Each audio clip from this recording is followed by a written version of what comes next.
ముందుగా ఒక పాట పాడుకుందామండి.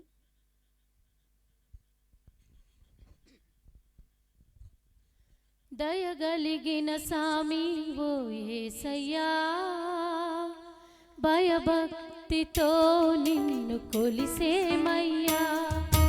మనిషి రూపులో వచ్చిన మెస్సయ్యా, మనసుల్లో నీ రూపం నిలిపేమయ్యా.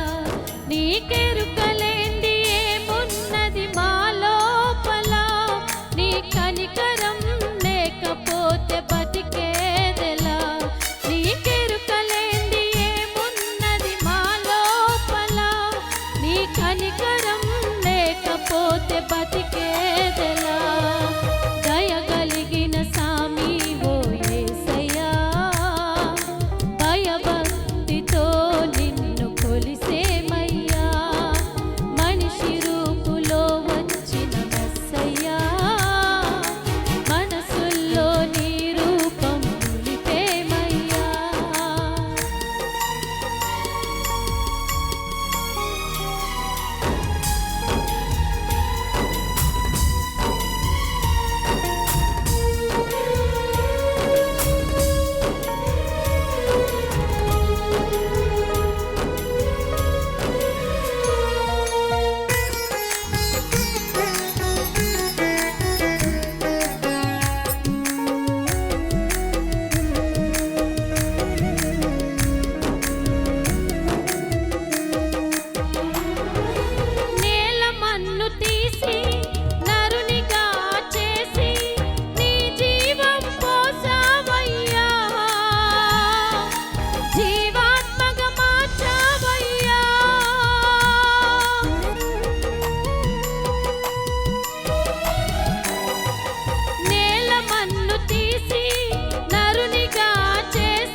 దేవునికే మహిమ కలుగును గాక.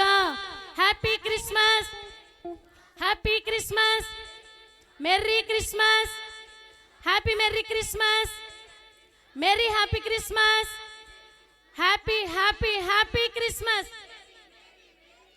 Merry merry merry Christmas, happy happy merry Christmas, merry merry happy Christmas. దేవునికే మహిమ కలుగును గాక. ఇప్పుడు వాక్యానికి టైం అయిపోయింది కనుక చివర్లో గట్టిగా చెప్పిస్తాను మీతో.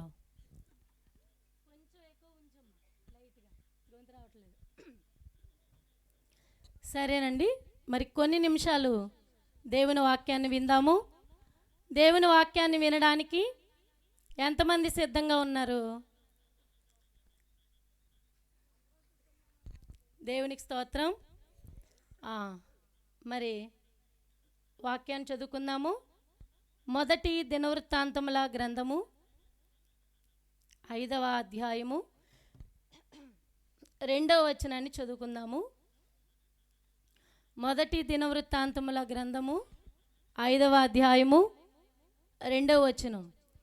యూదా తన సహోదరుల కంటే హెచ్చిన వాడాయను, అతని నుండి ప్రముఖుడు బయలువెడలెను. అయినను జన్మ స్వాతంత్రము యోసేపుదాయను. చిన్న ప్రార్థన చేసుకుందాము. పరిశుద్ధుడా మీకు వందనాలు. ఇంతవరకు పాటల ద్వారా, ధ్యానముల ద్వారా, కొన్ని మాటలు మేము వినడము ద్వారా, మిమ్మల్ని ఆరాధించుట ద్వారా, గొప్ప సాక్ష్యము ద్వారా మీరు మహిమను అందుకున్నారు. అందుని బట్టి మీకు స్తోత్రాలు. ఈ సమయంలో తండ్రి, దీనమట్టి పురుగును వట్టి పాత్రను బలహీన ఘటముగా నిలవబడి నన్ను మరుగుపరిచి నీ పిల్లలైన వారితోనూ నాతోనూ మాతోనూ మాట్లాడి మహిమను పొందుమని మాట్లాడుటకు సిద్ధముగా ఉన్న యేసు నామమున అడిగి వేడుకొనిచున్నాము తండ్రి, ఆమేన్. తెలివిని గలిగించు నన్ను దివ్యగా వెలిగించు, తెలివిని గలిగించు నన్ను దివ్యగా వెలిగించు, నీ కలిగిన భాగ్యములన్నిటినీ నా కంటికి చూపించు, నీ కలిగిన భాగ్యములన్నిటినీ నా కంటికి చూపించు. దైవాత్మారామో నా తనువు నవ్రాలుమో, నా జీవమంతయు నీతో నిండా చేరి వసింపుము, నా జీవమంతయు నీతో చేరి వసింపుము. చాలండి.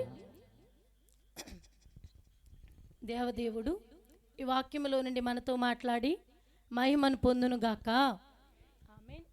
దినవృత్తాంతముల మొదటి గ్రంథములో 5వ అధ్యాయము 2వ వచనములో ఉన్నటువంటి ఒక మాటను మనం కొన్ని నిమిషాలు ధ్యానం చేసుకుందాము.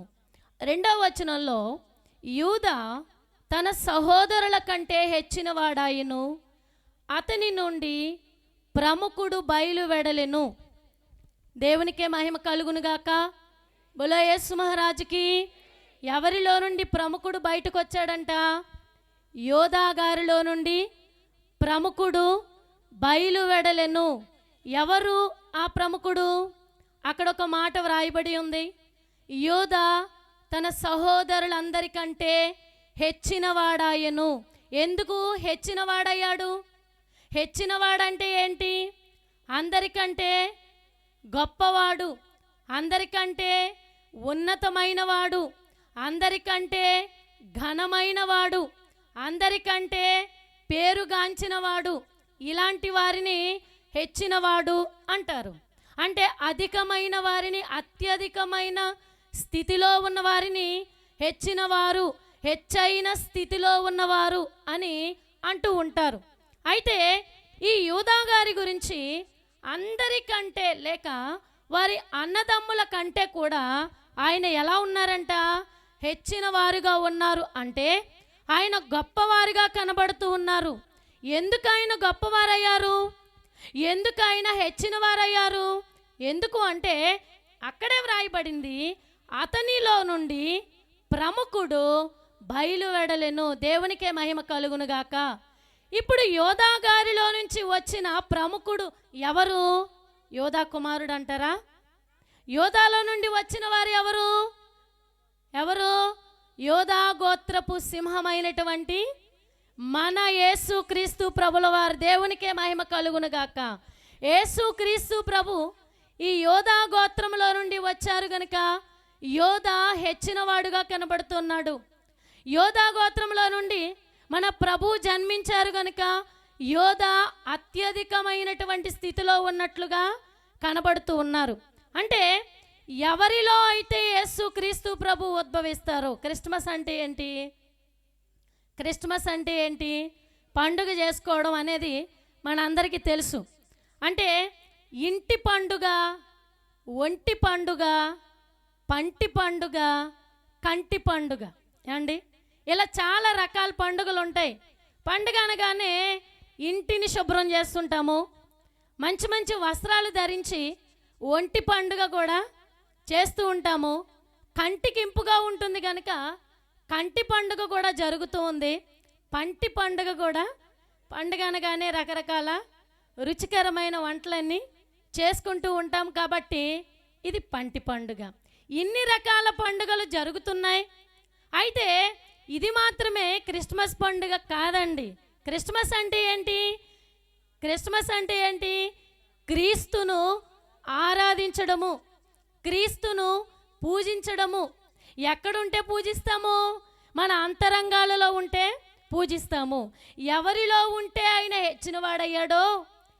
ప్రియమైన దేవుని పిల్లలరా, ఈరోజు మనలో దేవుడు ఉంటే, మనలో దేవుడు ఉద్భవిస్తే, మనలో దేవుడు నివసిస్తే, మన అంతరంగాలలోనికి దేవుడు వస్తే మనం ఎలా ఉంటాం? ఇప్పుడు హెచ్చిన వారిగా ఉంటాము, అత్యధికమైన స్థితిలో ఉంటాము. అందుకే భక్తులు అన్నారు, మహిమలో నుండి అధిక మహిమలోనికి తీసుకుని వెళ్తాడట. ఎక్కడ తీసుకెళ్తాడండి? మహిమలో నుండి అధికమైనటువంటి మహిమ. ఇప్పుడున్న మన స్థితి కొంచెమై ఉండొచ్చేమో కానీ, ఇప్పుడున్న మన పరిస్థితులు కొంచెంగానే ఉండొచ్చేమో కానీ, ఒకానొక దినాన్న దేవుడు మనలోనికి వస్తే, మన అంతరంగంలోనికి యేసు ప్రభుల వారు వస్తే, మన అంతరంగంలో యేసు ప్రభుల వారు నివసిస్తే, మన అంతరంగంలో ఉన్న దేవుడు మన జీవితంలో బయటికి కనబడితే మనం ఎలా ఉంటామంటే హెచ్చిన వారుగా, అత్యధికమైనటువంటి స్థితిలోనికి వచ్చిన వారిగా ఉంటాం. అందుకనే యోధాలో నుండి ప్రముఖుడు బయలువెడలను అనే మాటలో నుండి మనం చూస్తే, ప్రముఖుడు అనగా ప్రాముఖ్యమైన వాడు. ప్రముఖుడు అంటే ఎవరండి? ఒక ముఖ్యమైనటువంటి వ్యక్తిని గురించి మనం ఎలాగ మాట్లాడుకుంటామంటే ప్రాముఖ్యమైన వారు, చాలా ముఖ్యమైన వారు, అతి ముఖ్యమైన వారు. వీరినేమంటామంటే ప్రముఖులు అని మనం మాట్లాడుతూ ఉంటాం. ఉన్నతమైన వారు, ప్రముఖులు అని మనం మాట్లాడుతూ ఉంటాం. అయితే ఈ ప్రాముఖ్యమైనటువంటి వ్యక్తి గురించి ఇప్పుడు మనం చెప్పుకోవాలా వద్దా? ఇప్పుడు ప్రాముఖ్యమైన ఒక కుటుంబం గురించి చెప్పారు పాస్టర్ గారు. అంటే ఈ సంఘానికి పునాది లాంటి వాళ్ళు కాబట్టి, ఇక ఎప్పటికీ మర్చిపోలేం కాబట్టి వారి గురించి మనం చెప్పుకున్నాం. మరి మనందరికీ ప్రాముఖ్యమైన వారు ఒక ఆయన ఉన్నారు. ఎవరైనా? యేసుక్రీస్తు ప్రభు. మరి ఈ ప్రాముఖ్యమైనటువంటి యేసుక్రీస్తు ప్రభు వారి యొక్క జన్మాన్ని గురించి, అసలు ఆయన ఎందుకు వచ్చారు అనే దాని గురించి కొద్దిగా కొన్ని నిమిషాలే నేను చెప్పాలని ఆశపడుతూ ఉన్నాను. చూడండి, మత్తయి సువార్త మొదటి అధ్యాయము, మత్తయి సువార్త మొదటి అధ్యాయము 21వ వచనంలో, ఆమె యొక్క కుమారుని కనును తన ప్రజలను వారి పాపముల నుండి ఆయనే రక్షించును గనుక ఆయనకు యేసు అను పేరు పెట్టుదువనెను. యేసు అంటే ఏంటి? యేసు అనగా రక్షకుండు, క్రీస్తు అనగా అభిషిక్తుడు. రక్షించడానికి అభిషేకం పొందినటువంటి ఎవరు? దేవుడు. ఎవరు చెప్పండి? యేసు క్రీస్తు. ఇక్కడ ఏం కనబడుతుందంటే 21వ వచనంలో ఆమె యొక్క కుమారుని కంటుంది. ఆయన పురుష ప్రమేయం లేకుండా స్త్రీ గర్భములో నుండి వచ్చినటువంటి ప్రత్యేకమైన జన్మ కలిగిన వాడు. అర్థమవుతుందండి? ఏ పాపము ఎరగనటువంటి ప్రత్యేకమైన జీవితము కలిగిన వాడు.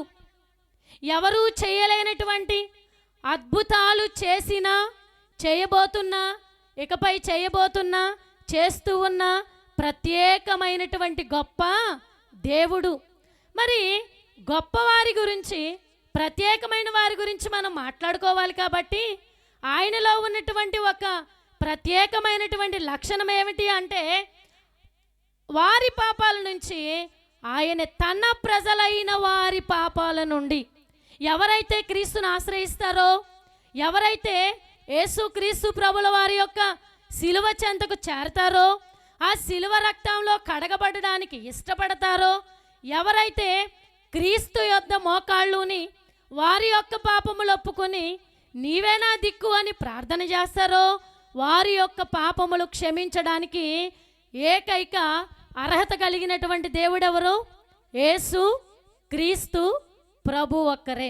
అంటే ఎందుకు చెప్తున్నానంటే, బైబిల్లో ఒక మాట ఉంది, గుడ్డివాడు మరొక గుడ్డివానికి త్రోవ చూపించలేడు. ఒక మనిషి ఇంకొక మనిషిని క్షమించలేడు, అంటే పాపము నుండి విడిపించలేడు. ఎందుకంటే ఈ మనిషి ఏమై ఉన్నాడు? పాపి అయి ఉన్నారు. అందుకే పౌలు గారు అన్నారు, ఏ భేదము లేదు, అందరూ పాపము చేసి దేవుడు అనుగ్రహించు మహిమను పొందలేకపోవచ్చున్నారు. కనుక పాపములో ఉన్నటువంటి మనిషి మరొక పాపిని ఎలా రక్షించగలడు? ఏమండి, ప్రభు అంటున్నారు, ఇద్దరూ కలిసి ఎక్కడ పడతారంట? గోతిలో పడతారంట. ఇద్దరూ కలిసి ఎక్కడికి వెళ్ళిపోతారు? నిత్య నరకాగ్నిలోనికి వెళ్ళిపోతారు. కనుక ఒక పాపి ఇంకొక పాపిని రక్షించలేడు. గనుక పరమాత్ముడైనటువంటి యేసు క్రీస్తు ప్రభు ఈ లోకానికి రావలసి వచ్చింది. ఆయన రావలసిన అగత్యము వచ్చింది, అవసరము వచ్చింది. కనుక పరమాత్ముడైనటువంటి దేవుడు ఒక మనిషిని ఏర్పాటు చేసుకుని, ఒక కన్యకను ఏర్పాటు చేసుకుని, ఆ కన్యక గర్భాన్ని సిద్ధము చేసుకుని, ఆ గర్భములో పరిశుద్ధాత్మ చేత ఆయన ఒక పిండ ఆకారములో ఆ గర్భములో ప్రవేశించడము, ఆ గర్భములో ఎదగడము, ఆ గర్భములో నుండి ఆ బయటికి రావడము జరిగింది. అయితే ఇప్పుడు అలాగూ వచ్చినటువంటి ఈ ప్రత్యేకమైన జన్మ కలిగిన ఈ యేసు క్రీస్తు ప్రభు చేసే పని ఏమిటి? ఏం చేస్తున్నాడు ఈయన? తన ప్రజలను వారి పాపాల నుండి ఆయనే రక్షించును గనుక యేసు అను పేరు పెట్టెదవు.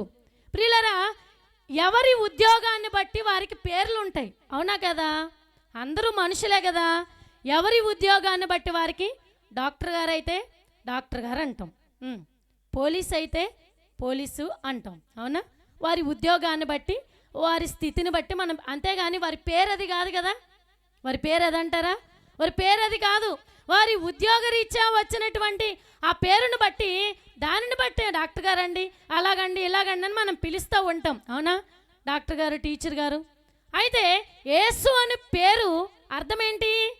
రక్షించడానికి వచ్చాడు కాబట్టి యేసు. అంతేగాని ఆయనకి పరలోకాన్ని నుంచి ప్రత్యేకంగా పెట్టబడినటువంటి పేరు యేసు. అర్థమైందండి? యేసు ప్రభు ఎందుకు వచ్చారు చెప్పండి? ఇప్పుడు పాపముల నుండి రక్షించడానికి, పాపముల నుండి విడిపించడానికి. ఎవరైతే యేసు చెంతకు చేరి ఆయన పాదముల యొద్దకు వచ్చి దేవా నన్ను క్షమించమని అడుగుతారో వారిని తప్పక క్షమించేటువంటి దేవుడు. ఎవరిని కూడా త్రోసివేసే దేవుడు మాత్రము కాదు. నా ఎద్దుకు వచ్చేవారిని ఎంత మాత్రమును త్రోసివేయను అన్నారు. నువ్వేమిచ్చినా త్రోసివేయరు, ఏమి ఇవ్వకపోయినా త్రోసివేయరు. అర్థమైందండి? ఏదైనా ఇస్తేనే దేవుడి దగ్గరికి రావాలేమో, ఏదైనా ఉంటేనే దేవుడి దగ్గరికి రావాలేమో, నేను ఘనంగా కనబడితేనే దేవుడి దగ్గరికి రావాలేమో, అప్పుడే ఆయన కార్యాలు చేస్తాడేమో. దయచేసి అలా అనుకోవద్దండి. దేవుడు ఎవరిని విడిచిపెట్టడు. దేవుడు అందరినీ ఒకే రీతిగా ప్రేమించేవాడై ఉన్నాడు, అందరినీ ఒకే రీతిగా క్షమించేవాడై ఉన్నాడు. కనుక మనం అందరము దేవుని ప్రేమను అర్థం చేసుకోవలసిన వారమై ఉన్నాం. యేసుక్రీస్తు ప్రభుల వారు వచ్చినటువంటి మొట్టమొదటి పని ఏమిటంటే ఆయన పాపులను రక్షించేవారు. ఇంకొకటి మనం చూస్తే గనక యెషయా గ్రంథము 7వ అధ్యాయములో, యెషయా గ్రంథం 7వ అధ్యాయము 14వ వచనంలో, ప్రభువు తానే ఒక సూచన మీకు చూపును, ఆలకించుడి. కన్యక గర్భవతి అయి కుమారుని కని అతనికి ఇమ్మానుయేలని పేరు పెట్టును. దేవునికి మహిమ కలుగునుగాక. అక్కడ ఇమ్మానుయేలు అనే మాట దగ్గర 2 అనే అంకె వేయబడింది. అది క్రింద ఫుట్ నోట్స్లో చూస్తే దేవుడు మనకు తోడై ఉన్నాడు అని అర్థము. ఇమ్మానుయేలు అంటే అర్థం ఏంటండి? దేవుడు మనకు తోడై ఉన్నాడు. యేసుక్రీస్తు ప్రభువారు ఈ లోకానికి రావడానికి గల మరొక కారణం మనకు తోడుగా ఉండడానికి ఆయన వచ్చాడు. బిడ్డలు ఒంటరిగా ఉన్నప్పుడు, వారు ఎక్కడికైనా వెళ్ళినప్పుడు, వారు ఏదైనా శ్రమలో ఉన్నప్పుడు తల్లిదండ్రులైన వారు ఒంటరిగా వారిని విడిచిపెట్టలేరు కానీ, ఒంటరిగా వారిని వదిలేరు కానీ, వారి చేయి పట్టుకుని వారితో ఉండడానికి ఎలాగైతే తల్లిదండ్రులు ఇష్టపడుతూ ఉంటారో, అలాగే మనలను తన రక్తము ద్వారా కన్నటువంటి యేసుక్రీస్తు ప్రభుల వారు, మనలను తన రక్తము ద్వారా కొన్నటువంటి యేసుక్రీస్తు ప్రభుల వారు మనకు తోడుగా ఉండడానికి పరలోకంలోనే ఉండిపోలేదు, ఆయన సింహాసనం మీదే ఉండిపోలేదు కానీ, తండ్రి చెంతనే ఉండిపోలేదు కానీ, దూతల సమూహంలో ఉండిపోలేదు, స్తుతుల మధ్యలో ఉండిపోలేదు, ఘనతల మధ్యలోనే మిగిలిపోలేదు కానీ, యేసుక్రీస్తు ప్రభుల వారు మన చెంత ఉండడానికి, మనతో ఉండడానికి, మన కూడా ఉండడానికి ఎలా వచ్చాడట లోకానికి? ఇమ్మానుయేలు. ఎలా వచ్చాడు చెప్పండి? దేవునికే మహిమ కలుగునుగాక. నువ్వే భయంలో ఉన్నా, నువ్వే శ్రమలో ఉన్నా, నువ్వే చింతలో ఉన్నా, నువ్వే పరిస్థితుల్లో ఉన్నా, నిన్ను ఎన్నడూ విడిచిపెట్టినటువంటి దేవుడు ఇమ్మానుయేలు. దేవునికే మహిమ కలుగునుగాక. ఎప్పుడైనా విడిచిపెట్టాడండి? ఏ పరిస్థితుల్లోనైనా. ఇక్కడ ఒక్కొక్కరిని అడిగితే చాలా సాక్ష్యాలు అందరూ కూడా చెప్పగలిగే స్థితిలోనే ఉంటారు. ఎందుకంటే ప్రతి ఒక్కరు కూడా దేవుని తోడు అనుభవించిన వారమై ఉన్నాం. బోలో యేసు మహారాజుకి. నిద్ర వస్తుందండి? సంతోషం. అయితే రెండోది, ఎందుకు వచ్చాడు దేవుడు? ఎందుకు వచ్చాడు దేవుడు? మనకు తోడుగా ఉండడానికి. ఇక్కడ ఒక చిన్న కథ నాకు గుర్తొచ్చింది. ఒక తండ్రి ఒక కుమారుణ్ణి ఎప్పుడు ఎక్కడికి పంపించినా కూడా ఉంటూ ఉండేవాడట.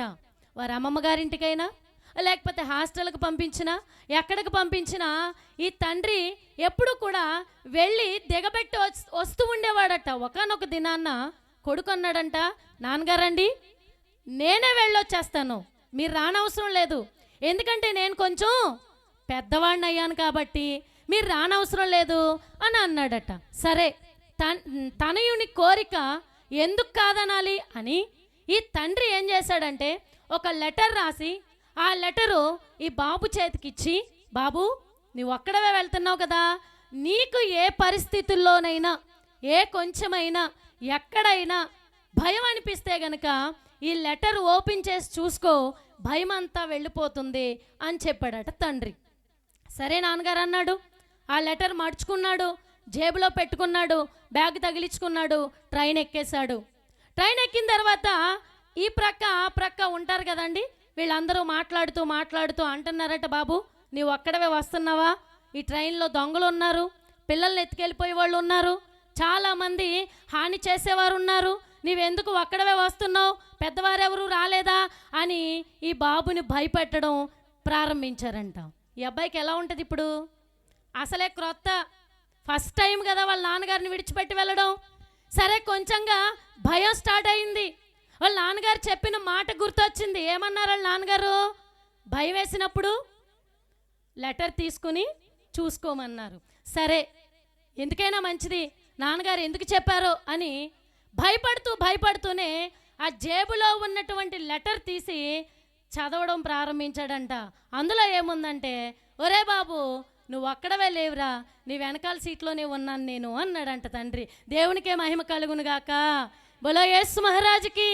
ఆ బాబు ఆ లెటర్ ఇలా తీగానే చూసిన తండ్రి పక్కకు వచ్చి చేయి వేసి, భయం పోయిందా అన్నాడంటండి. భయం పోయిందా అన్నాడట.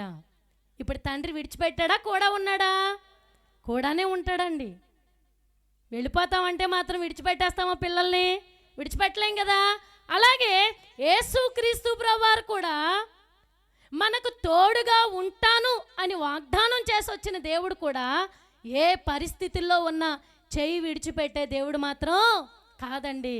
నువ్వు ఏ అపాయములో ఉన్నా, ఎక్కడున్నా, ఒక్కసారి తండ్రి అని పిలిస్తే చాలు, దేవా అని పిలిస్తే చాలు, వెంటనే నీ ప్రక్కనే.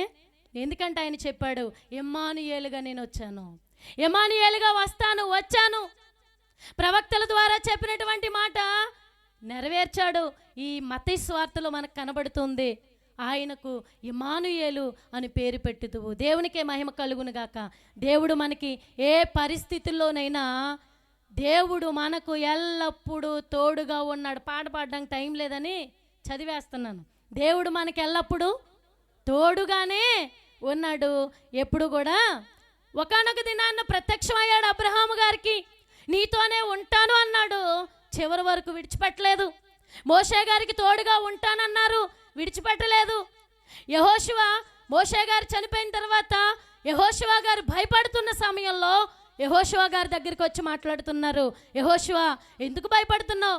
భయపడకు, నేను మోషేకి ఎలా తోడుగా ఉన్నాను నీకు కూడా అలాగే తోడుగా ఉంటాను అని చెప్పిన దేవుడు కానాను చేరే వరకు కూడా వారి చేయి విడిచిపెట్టలేదండి.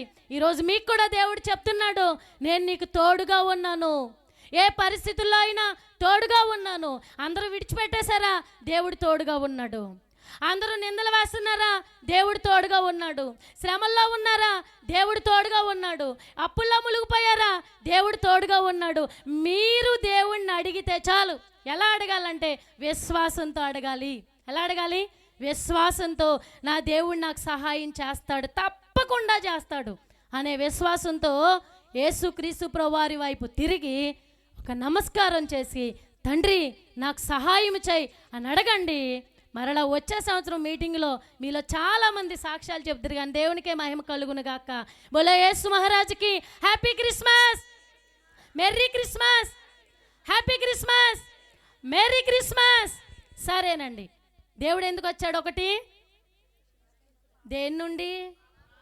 పాపము నుండి రక్షణ. రెండోది, తోడుగా ఉండడానికి వచ్చాడండి. తర్వాత మనం చూస్తే 16వ వచనంలో, 15-16 వచనాల్లో, 7వ అధ్యాయం యెషయా గ్రంథంలో, కీడును విసర్జించుటకును మేలును కోరుటకును అతనికి తెలివి వచ్చినప్పుడు అతడు పెరుగును తేనెను తినును. కీడును విసర్జించుటకును మేలును కోరుకొనుటకును ఆ బాలునికి తెలివి రాకమునుపు నిన్ను భయపెట్టు ఆ ఇద్దరు రాజుల దేశము. సరేనండి, ఇక్కడ ఒక మాట, కీడును విసర్జించడానికి దేవుడు వచ్చాడు. దేనికి వచ్చాడండి? కీడంటే ఏంటి? కీడంటే ఏంటి? మన అందరికి తెలిసిందే కదా. ఎవరైనా చనిపోతాల దగ్గరికి వెళ్ళొస్తే ఏమొస్తుంది మనకి? కీడు.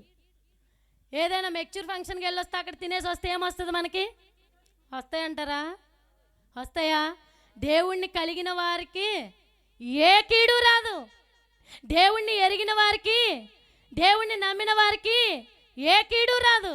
ఒక శవం ఎదురొస్తే భయం, శవం దగ్గరికి వెళ్ళాలంటే భయం, చనిపోయిన వాళ్ళ దగ్గరికి వెళ్ళాలంటే భయం, దెయ్యం పట్టిన వాళ్ళ దగ్గరికి వెళ్ళాలంటే భయం, రోగంతో మంచం మీద ఉన్న వాళ్ళ దగ్గరికి వెళ్ళాలంటే భయం. అక్కడి నుంచి ఏ కీడు వచ్చేస్తుందో, ఏ శ్రమ మన కూడా వచ్చేస్తుందో, ఏది మనల్ని పీడించేస్తుందేమో అనే భయం. అది ఏ కీడైనా, ఏ భయమైనా విడిపించగలిగినటువంటి సామర్థ్యము కలిగిన వాడు మన దేవుడు. దేవునికే మహిమ కలుగును గాక. అందుకే కీడును విసర్జించేటువంటి శక్తి కలిగిన, సామర్థ్యము కలిగిన దేవుడు. ఆ కీడులో మనం పడకుండా, ఆ కీడులోనికి మనం వెళ్లకుండా, ఆ కీడు మన దగ్గరికి రాకుండా, అందుకే మనం ప్రార్థన చేస్తాం కదా. ప్రతిరోజు ప్రార్థనలో చివరి చేస్తుంటాం పరలోక ప్రార్థన, కీడు నుండి మమ్ములను తప్పించుము. సైతానుడు పంపించేటువంటి లేక ఏ విధంగానైనా వచ్చే ఏ కీడు నుండైనా దేవుడు ఏం చేయడానికి వచ్చాడంటే అంటే విడిపించడానికి, దాని నుండి బయటికి లాగడానికి, ఆ కీడు మన మీదకి రాకుండా చేయడానికి మన మీద ఆయన హస్తాన్ని చాపి మహోన్నతుని చాటున నివసించువాడే సర్వశక్తుని నీడను విశ్రమించువాడు అని సెలవిచ్చినట్లుగా ఆయన నీడలో, ఆయన చాటులో, ఆయన హస్తపు చాటున, ఆయన రెక్కల నీడలో మనల్ని భద్రము చేయడానికి యేసు క్రీస్తు ప్రభుల వారి లోకానికి వచ్చారండి. తర్వాత ఇంకొక మాట చూసి మనం ముగించుకుందాము. అదే యెషయా గ్రంథము 61వ అధ్యాయంలో 3వ వచనంలో ఇంకా దేవుడు ఎందుకు వచ్చాడు? 1, పాపముల నుండి విడిపించడానికి, రక్షించడానికి. 2, ఎల్లప్పుడూ మనకు తోడుగా ఉండడానికి. 3, కీడుల నుండి విడిపించడానికి. 4, యెషయా గ్రంథము 61వ అధ్యాయము 3వ వచనంలో సియోనులో దుఃఖించు వారికి ఉల్లాస వస్త్రములు ధరింప చేయడానికి వచ్చాడట. ఎవరైతే దుఃఖంలో ఉన్నారో, తర్వాత కూడా ఉంది, బూడిదకు ప్రతిగా పూదండ, దుఃఖమునకు ప్రతిగా ఆనంద తైలము, భారభరితమైన ఆత్మకు ప్రతిగా స్తుతి వస్త్రము ఆయన మనకి ఇవ్వడానికి ఆయన్ని పంపించాడంట దేవుడు. తండ్రి అయినటువంటి దేవుడు పని పూనుకొని నడుము కట్టుకుని తన కుమారుడైనటువంటి యేసుక్రీస్తు ప్రభు అంటే తండ్రి, కుమార, పరిశుద్ధాత్మ అంటే ఇక్కడ ముగ్గురు ఉన్నట్లుగా కాదండి. ఏ కాలంలో వారికి ఆ కాలంలో ఆయా రూపాలలో బయలుపడినటువంటి దేవుడు ఏక దేవుడై ఉన్నాడు, ఒక్కడే దేవుడై ఉన్నాడు, ఏకరీతిగా ఉన్నటువంటి దేవుడు. ఏ కాలంలోనైనా, ఏ స్థలములోనైనా, ఎప్పుడైనా, ఏ పరిస్థితుల్లోనైనా ఒకే రీతిగా ఉన్నటువంటి దేవుడు. అందుకనే ఈ 3వ వచనంలో సియోనులో ఉన్న వారికి, అనగా ఇక్కడ ఉన్న మాట దుఃఖించే వారికి ఉల్లాస వస్త్రము, భారభరితమైన ఆత్మకు ప్రతిగా స్తుతి వస్త్రము, దుఃఖానికి ప్రతిగా ఆనంద తైలము. మనం కన్నీరు వస్తే, బాధ వస్తే ఎక్కడికి వెళ్తాం? ఫస్ట్ మానవులైన వారి దగ్గరికి వెళ్తుంటాం. అది సహజం కదండి. వాళ్ళు ఏమన్నా మన దుఃఖాన్ని తీస్తారంటారా? కొంచెమైనా ఏమన్నా తీస్తారంటారా? ఇంకాస్త ఎక్కువ చేయకపోతే అడగండి, అవునా? వారికి చెప్పుకోవడాన్ని బట్టి ఏమవుతుందో చెప్పండి, మన దుఃఖం ఇంకాస్త ఎక్కువ అవుతుంది, మన శ్రమ ఇంకాస్త ఎక్కువ అవుతుంది తప్ప తీరడం అనేది లేదు. ఒకవేళ ఏదో ఉడతా భక్తిలో ఏదో చిన్న సహాయం చేసినా అది జీవితకాలం ఏం చేస్తారు చెప్పండి? ఆ జీవితకాలం అంటూనే ఉంటారండి. ఆ శ్రమలో ఉన్నప్పుడే నేను నిలబడ్డాను, నేను వచ్చాను, నేను చేశాను, ఆనాడు నేను 1000 రూపాయలు ఇచ్చి పంపించకపోతే ఈరోజు వాళ్ళు ఎంత సంపాదించేవారా, ఎంత చేసేవారా అన్నట్లుగా ఏం చేస్తారు చెప్పండి మానవులైన వారు? ఆ మాటను ప్రతిసారి చెప్పుకుంటూనే ఉంటారు. దేవుడు అంటాడా? దేవుడు ఎప్పుడైనా అన్నాడండి నువ్వు ఈ స్థితిలో వచ్చావు నా దగ్గరికి, ఈ స్థితిలో వచ్చావు నా దగ్గరికి, ఈ స్థితిలో వచ్చి అని ఎప్పుడైనా అన్నాడండి? నువ్వు బాధలో ఉన్నప్పుడు వచ్చావు, నువ్వు శ్రమలో ఉన్నప్పుడు వచ్చావు, నువ్వు నలిగిపోయినప్పుడు వచ్చావు, అప్పుల్లో మునిగిపోయినప్పుడు వచ్చావు, ఇప్పుడు లేచావు, వెళ్ళిపోయావు నువ్వు అని అన్నాడండి ఎప్పుడైనా? అనరు. ఎన్నిసార్లు మనం పడి లేచినా లేవనెత్తగలిగినటువంటి సమర్థుడు యేసుక్రీస్తు ప్రభువారు. అందుకనే ఈయన ఇమ్మానుయేలు, ఈయన రక్షకుడు, ఈయన నిత్యము ఉండేవాడు, ఈయన ఎల్లప్పుడూ ఆరాధనకు యోగ్యుడు, స్తుతిపాత్రుడు, స్తోత్రార్హుడు, వందనీయుడు. ఇంకా మనం చెప్పుకోవాలంటే ఇంకా ఆయన ఎందుకు వచ్చారు అనేది ఇంకొక మాట చూపించి నేను ముగిస్తాను. 42వ అధ్యాయము యెషయా గ్రంథంలోనే 42వ అధ్యాయము 4వ మాట ఏంటండి? దుఃఖములో ఉన్న వారి దుఃఖాన్ని తీసివేయడానికి వచ్చాడు, వారి కన్నుల నుండి ప్రతి బాష్ప బిందువును తుడిచివేతుననే మాట ప్రకటన గ్రంథంలో మనకు కనబడుతూ ఉంది. మన కన్నుల నుండి కారుతూ ఉన్న ప్రతి బాష్ప బిందువును తొడవగలిగిన సామర్థ్యం ఆయనకు ఉంది. గనుక యేసు ప్రభు మనల్ని ఆదరించడానికి వచ్చాడు. 42వ అధ్యాయము 6వ వచనంలో గ్రుడ్డి వారి కన్నులు తెరచుటకును, బంధింపబడిన వారిని చెరసాలలో నుండి వెలుపలికి తెచ్చుటకును, చీకటిలో నివసించు వారిని బందీ గృహములో నుండి వెలుపలికి తెచ్చుటకును. చాలండి. ఇక్కడ ఇంకా ఎందుకు వచ్చాడు ఆయన? మనం 4 రకాల మాటలు విన్నాం. ఇక్కడ మనం చూస్తే 6వ వచనంలో గ్రుడ్డి వారి కన్నులు తెరవడానికి వచ్చాడట. దేనికైతే నేను వచ్చానని చెప్పాడో ఆ పని చేసి చూపించాడండి. అవునా కదా? ఏ ఉద్యోగానికైతే ముందుగా వారు పని పూనుకుంటారో, చదువుతారో, ఆ ఉద్యోగానికి ఎలాగో వారు న్యాయం చేస్తారో, అలాగే యేసుక్రీస్తు ప్రభువారు రక్షకుడు అనే ఉద్యోగం మీద, అనగా రక్షించే పని మీద ఈ లోకానికి వచ్చారు. ఆ పనిని కొనసాగించారు. ఇక నువ్వు కొనసాగిస్తూనే ఉన్నారు. దానికి న్యాయం చేసినటువంటి న్యాయకర్త మన తండ్రి అయినటువంటి యేసు క్రీస్తు ప్రభు. మాట్లాడరేంటి? నిద్ర వస్తుందా? దేవునికే మహిమ కలుగును గాక. బలో యేసు మహారాజుకి. గ్రుడ్డి వారి కన్నులు తెరవడానికి వచ్చాడట. తెరిచాడా లేదా? గుడ్డి బర్తలోమైని చూస్తే ఇంకా మనం చాలామంది గ్రుడ్డి వారి కళ్ళు, అందులో బర్తలోమైని మనం చూస్తూ ఉంటాం. అలాగే యేసుక్రీస్తు ప్రభువారు ఒక దారి వెంబడ వెళ్ళిపోతూ ఉన్నప్పుడు ఒక గ్రుడ్డివాడు ఏమని పిలిచాడు? దావీదు కుమారుడా నన్ను కరుణించవా అని పిలిచాడంట. దావీదు కుమారుడా నన్ను కరుణించని పిలవగానే వెళుతూ ఉన్న ప్రభు ఆగిపోయాడంట. ఆగిపోయి వెనక్కి తిరిగాడట. ఇప్పుడు ఇక్కడ భక్తులైన వారు అన్నారు, సృష్టిని ఆపినవాడు గొప్పవాడా, సృష్టికర్తను ఆపినవాడు గొప్పవాడా అన్నారు. ఇప్పుడు మీరు చెప్పాలి, ఎవరు గొప్పవాళ్ళు అందులో? సృష్టిని ఆపిన ఆయన ఎవరు? సృష్టిని ఆపిన ఆయన ఎవరు? యెహోషువ గారు. సూర్యుణ్ణి చంద్రుణ్ణి ఆపేశారు ఒక రోజంతా. సృష్టిని ఆపినటువంటి యెహోషువ గొప్పవారా, సృష్టికర్తను ఆపినటువంటి గ్రుడ్డోడు గొప్పవాడా? గ్రుడ్డైనే. ఎందుకంటే సృష్టికర్తనే ఆపేశాడంటండి. ఎంత గొప్ప సంగతి! ఏమని పిలిచాడు ఆయన? దావీదు కుమారుడా అనగానే, నాతో నీకేం పని, నేను దాటేశాను కదా, మళ్ళీ వెనక్కి రాలేనులే, మళ్ళీ ఇంకెప్పుడైనా ఈ దారిలో వస్తే అప్పుడు చూసుకుందాంలే అని వెళ్ళిపోయాడంటారా? ఇప్పుడున్న వారికండి ఏదైనా ఒక చిన్న వరం ఏదైనా ఉంటే గనక వారి చుట్టూ వేల మంది మాట్లాడరేంటి? మామూలుగా ఉండదు అసలు కదండి.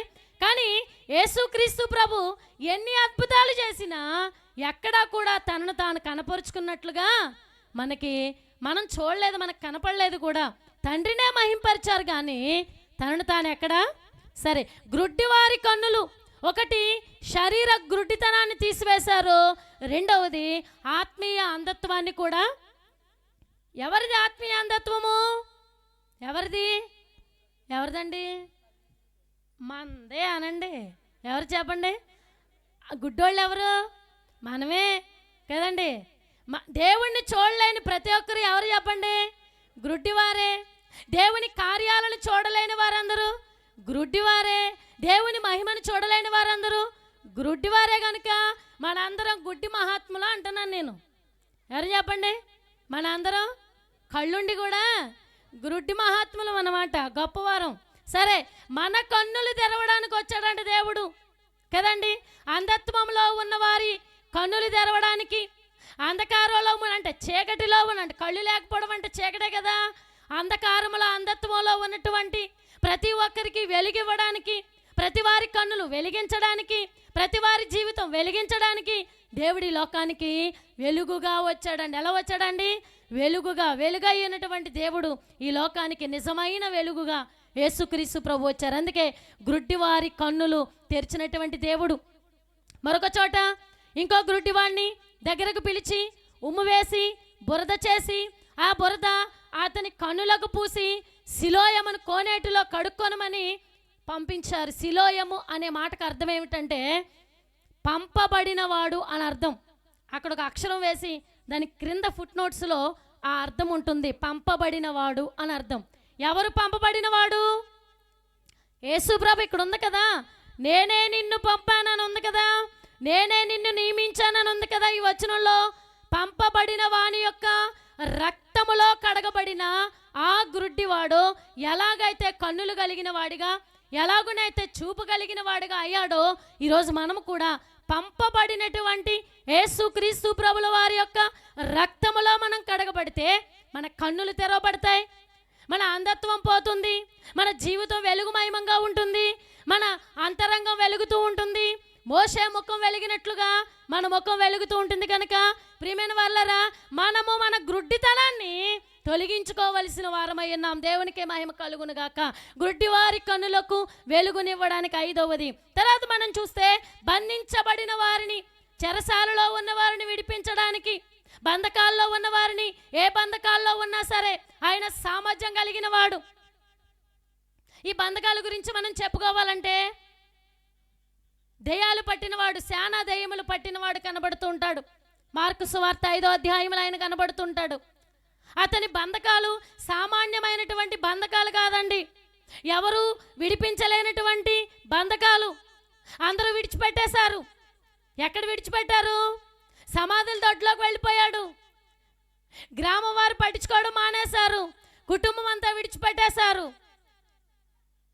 తల్లిదండ్రులు, భార్య, బిడ్డలు అందరూ వదిలేశారండి. ఎందుకో తెలుసా? అతనిలో 2000 దెయ్యాలు ఉన్నాయంట. ఎన్నున్నాయి? ఒక్క దెయ్యం పట్టినోడ్నే మనం కంట్రోల్ చేయలేం, మన వల్ల కాదు.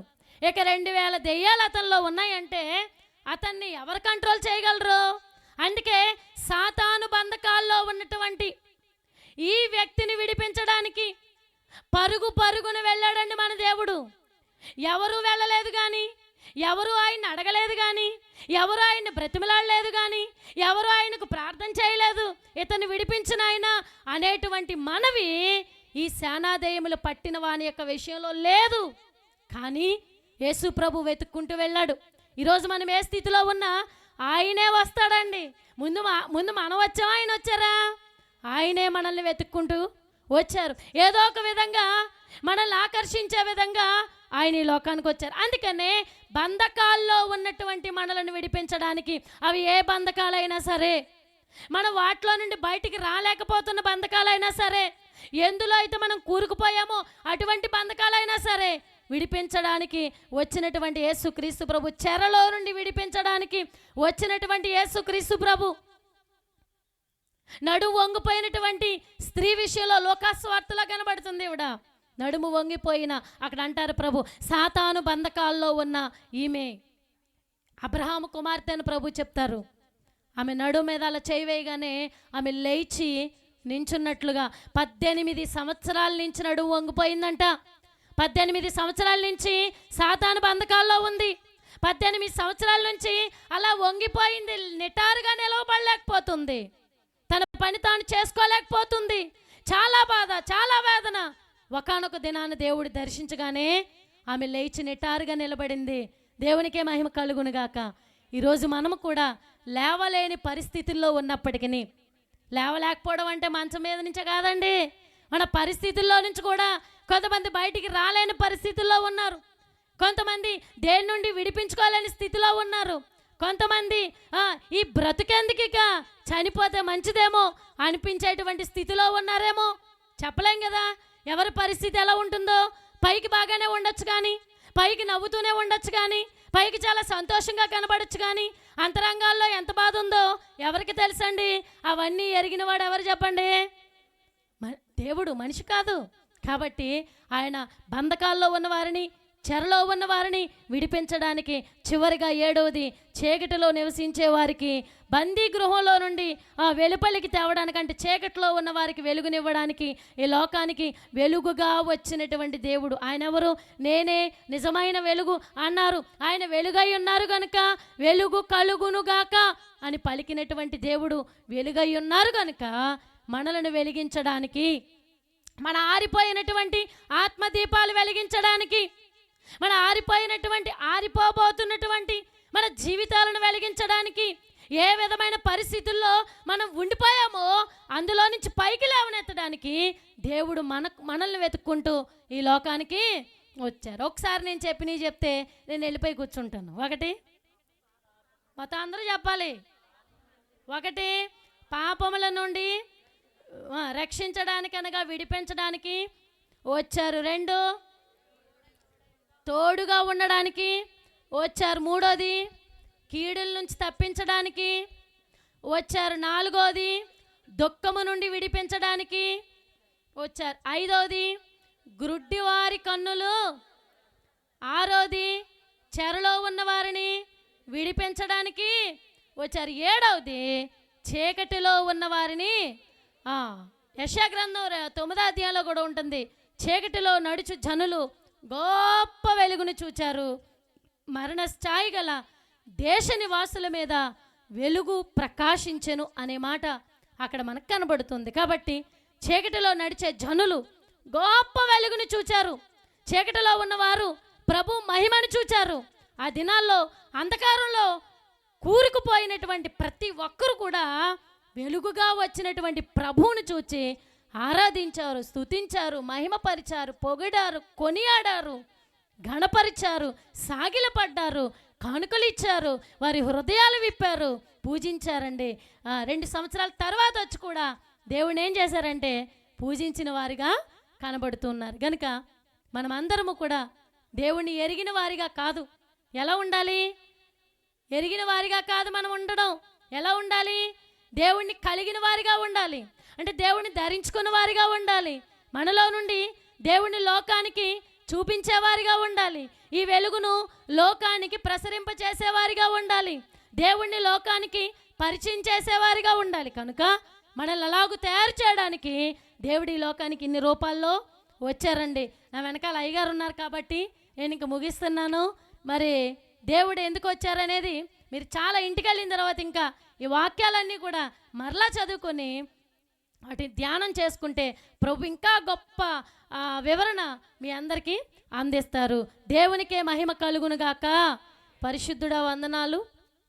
వెతోడినటువంటి వాక్యమును మా అందరి హృదయాలలో ముద్రించి భద్రపరచుమని వాక్యపు వెలుగై వచ్చిన యేసు నామమున అడిగి వేడుకొనిచున్నాము తండ్రి.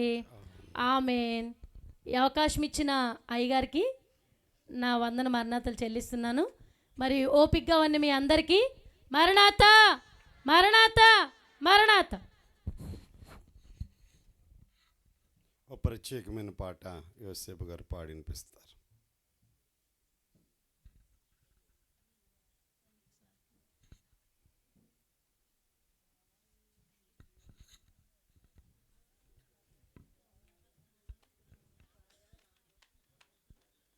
పరిశుద్ధుడా పరమాత్ముడా, పరిశుద్ధుడా పరమాత్ముడా, దావీదు చిగురైన యేసు నామధేయుడా, దావీదు చిగురైన యేసు నామధేయుడా, ఐశ్వర్యము జ్ఞానబలము ఘనతయు మహిమయు నీకే ప్రభు, ఐశ్వర్యము జ్ఞానబలము ఘనతయు మహిమయు నీకే ప్రభు. పరిశుద్ధుడా పరమాత్ముడా, పరిశుద్ధుడా పరమాత్ముడా.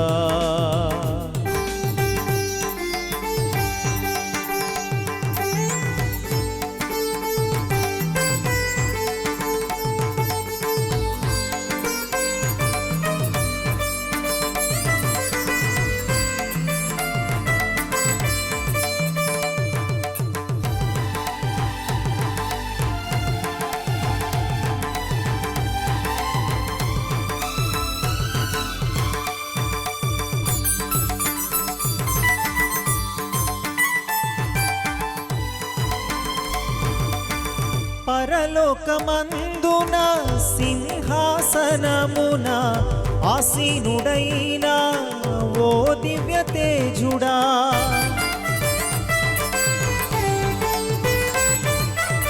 పరలోకమందున సింహాసనమున ఆసీనుడైన ఓ దివ్య తేజుడా, సూర్యకాంత పద్మరాగములు పోలి ఉన్నవాడా, సూర్యకాంత పద్మరాగములు పోలి ఉన్నవాడా, గ్రంథమును విప్పగలిగిన సర్వసమర్థుడా, గ్రంథమును విప్పగలిగిన సర్వసమర్థుడా, ఐశ్వర్యము జ్ఞానబలము ఘనతయు మహిమయు నీకే ప్రభు, ఐశ్వర్యము జ్ఞానబలము ఘనతయు మహిమయు నీకే ప్రభు.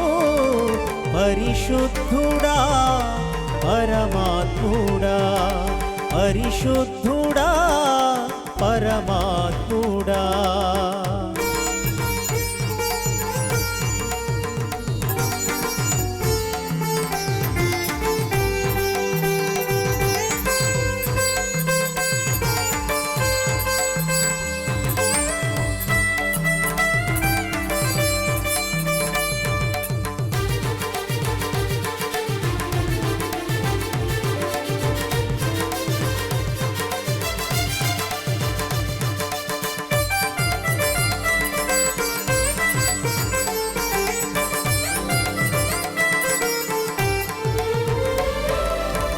నీ రక్తమిచ్చి దేవుని కొరకు మమ్మును కొన్నా ఓ జయశీలుడా.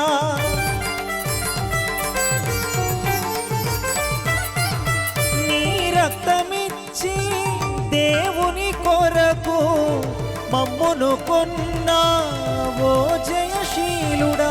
రాజులైన యాజకులునుగా చేసి ఉన్నవాడా, రాజులైన యాజకులునుగా చేసి ఉన్నవాడా. మరణించి తిరిగి లేచిన గొప్ప బలాఢ్యుడా, మరణించి తిరిగి లేచిన గొప్ప బలాఢ్యుడా. ఐశ్వర్యము జ్ఞానబలము ఘనతయు మహిమయు నీకే ప్రభు. ఐశ్వర్యము జ్ఞానబలము ఘనతయు మహిమయు నీకే ప్రభు. పరిశుద్ధుడా పరమాత్ముడా, పరిశుద్ధుడా పరమాత్ముడా.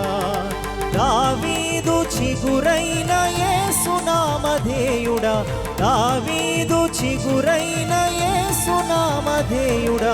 సృష్టి అంతా కలుగజేసి ఏలుచున్నవాడా, సృష్టి అంతా కలుగజేసి ఏలుచున్నవాడా. జీవకోటి పూజలందుకొను సత్యస్వరూపుడా, జీవకోటి పూజలందుకొను సత్యస్వరూపుడా. రాజులైన యాజకులునుగా చేసి ఉన్నవాడా, రాజులైన యాజకులునుగా చేసి ఉన్నవాడా.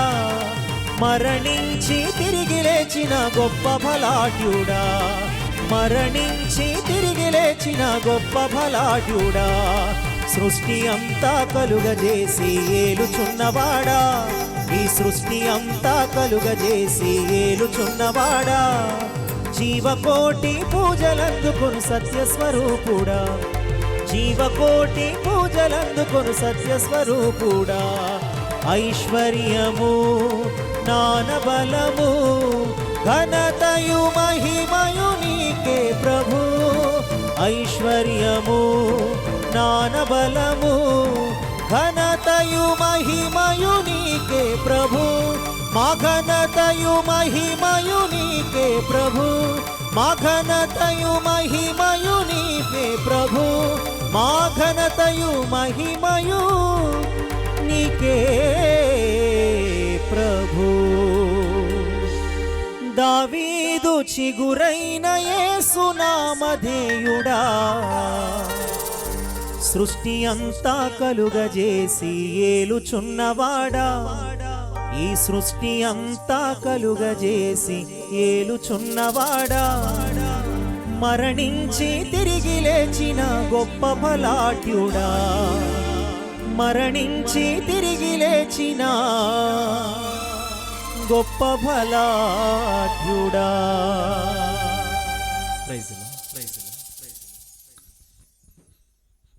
దేవునికి మహిమ కలుగును గాక.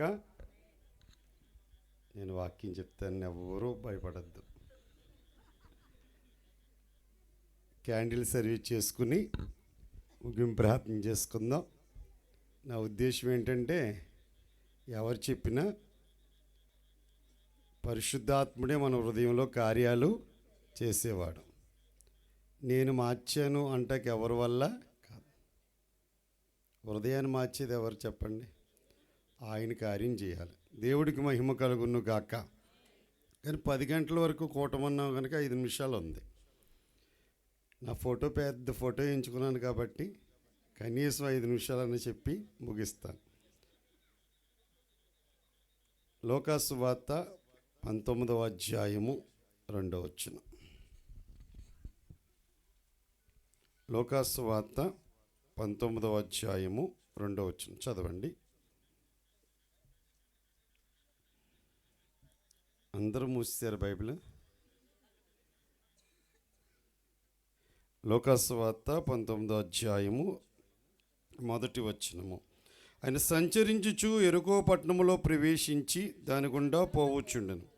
ఇదిగో సుంకపు గుత్తదారుడును ధనవంతుడైన జక్కయ్యను పేరు గల ఒకడు యేసు ఎవరో అని చూడగోరెను. చాలు. జక్కయ్య ఎవరిని చూడాలనుకున్నాడు? మీరందరూ ఎవరు చూడడానికి వచ్చారు? కొల్లేరుని చూడడానికి వచ్చారా? అమ్మ, ఏం చూడడానికి వచ్చారు? ఈయన ఎవరు? మనమందరము వాక్యమంతా తెలుసు అనుకుంటాం, కానీ మనకు అసలు ఏమీ తెలియదు. ఎప్పుడైనా యేసయ్యను చూడాలనిపించిందా మీ అందరికీ? యేసయ్యను చూడాలనిపించిందా? యెరూషలేము వెళ్ళాలా? యెరూషలేము వెళ్ళడానికి 1,70,000 అంట. అక్కడ ఉన్నాడా యేసయ్య? ఎక్కడున్నాడు యేసయ్య? మన మధ్యలోనే. మన అందరూ ఏ కోరికతో వెళ్ళాలంటే ఈ స్థలంలోంచి యేసు ఎవరో. ఈ జక్కయ్య పన్నులు వసూలు చేసేవాడు, వడ్డీ వ్యాపారం చేసేవాడు. ఎక్కడికి వెళ్ళినా ఎవరి గురించి చెప్తున్నారంటే యేసయ్య గురించి చెప్తున్నారు. ఇప్పుడు దాకా విన్నాం కదా, ఆయన ఎంత గొప్పవాడో. యేసెవరో యేసెవరో యేసెవరో అందరూ చెప్పుకుంటున్నారు. నేను యేసును చూడాలి అన్న ఆశ ఆయనలో పుట్టింది. మీ అందరికీ కోరిక పుట్టాలి. ఏ కోరిక పుట్టాలి? యేసు ఎవరో అని చూడగోరెను. చూడాలి అనుకున్న వ్యక్తి, ఆశ కలిగిన వ్యక్తి ప్రయత్నం చేయాలి. యేసు ఏ దారిలోంచి వెళ్తాడో అన్నది ఆయన కనుగొన్నాడు. మరి యేసుక్రీస్తు ప్రభు ఈ దారి నుంచి వెళ్తే, నేను పొట్టిగా ఉన్నాను, ఆ పొడుగోళ్ళు అడ్డొస్తే నాకు ఎవరు కనపడరు? వచ్చిన తర్వాత వెళ్ళిపోయాక మళ్ళీ దొరకడు అని ఆలోచించుకుని తన స్థితి ఏంటో గుర్తించి, అడ్డొచ్చే వాళ్ళ స్థితి ఏంటో కూడా గమనించి ముందుగానే ఏం చేశాడు? అమ్మా, ఏ చెట్టు? ఏ చెట్టు? ఎక్కడన్నా చూశారు మీరు మేడి చెట్లు? కానీ పాట చిన్నప్పుడు చదువుకున్నప్పుడు మాత్రం ఉంది. మేడి పండు చూడు, పొట్ట విప్పు చూడు. మేడి పండు ఎంత బాగుంటుందో, ఈ జమీందారు గారు కూడా అంత అందంగా ఉంటాడు. క్యాషియర్ గారు డబ్బున్నవాడు, స్తోమత కలిగిన వాడు. కానీ లోపల మాత్రం ఏముంటుంది? పురుగులు, పాప పురుగు దొలుస్తూ ఉంటుంది. అంచేత మేడి పండులా ఉంది అతని జీవితం, కానీ అతనిలో మాత్రం పరిశుద్ధత ఏమాత్రము. కానీ ఆయనకు ఒక ఆశ పుట్టింది. ఎవరికి ఆశ పుట్టినా ఆశగల ప్రాణానైనా తృప్తిపరిచేవాడు ప్రయత్నం చేశాడు. అందులో పొట్టివాడేమో చెట్టు ఎక్కడం కూడా చాలా కష్టం. తెప్పలు పడ్డాడు, చెట్టు ఎక్కి కూర్చున్నాడు. యేసు వస్తాడని చూస్తున్నాడు. యేసుక్రీస్తు ప్రభువారు ఎంట ఆనాడు ఈనాడు ఏనాడైనా సరే యేసు వెనకాల ఎవరుంటారు? జనులు, విస్తారమైన జనం. ఆయనలో ఎవరైనా నిన్ను గుర్తుపట్టాలి, ఎలా గుర్తుపట్టాలి అనే ఆలోచనలతో చెట్టు మీద చూస్తున్నాడు. ప్రత్యేకంగా ఉంటాడా, అందంగా ఉంటాడా, ఎన్నో ఆలోచనలు. ఎలా గుర్తుపట్టాలి నేను అని చూస్తూ ఉంటే, ఇందాక చెప్పుకున్నట్లుగా ఆశగల ప్రాణాన్ని తృప్తిపరిచే యేసు చెట్టు దగ్గరికి వచ్చి ఆగిపోయి పేరు పెట్టి పిలుస్తున్నాడు. యేసు ప్రభుకు పేరు తెలుసా? చెప్పండమ్మా, మీ పేరు తెలుసు, మీ బతుకంతా చెప్పే. నా బతుకంతా జక్కయ్యా త్వరగా దిగు, నేడు నేను నీ ఇంట ఉండవలసి ఉన్నదన్నాడు. నా పేరు ఎలా తెలిసింది, నా ఆశ ఎలా తెలిసిందని యేసుక్రీస్తు ప్రభువారి వైపు చూస్తూ జక్కయ్య దిగి వచ్చి ఇంటికి నడిచి వెళ్ళేటప్పటికి అతని బ్రతుకంతా, ఇన్ని పండగలు చేస్తున్నాం కానీ, ఇన్ని క్రిస్మస్ పండగలు చేస్తున్నాం కానీ జక్కయ్యకి వచ్చినంత మార్పు మనలో రావట్లా. జక్కయ్యకి ఏమైనా ప్రసంగం చెప్పాడు యేసయ్య? ఆ?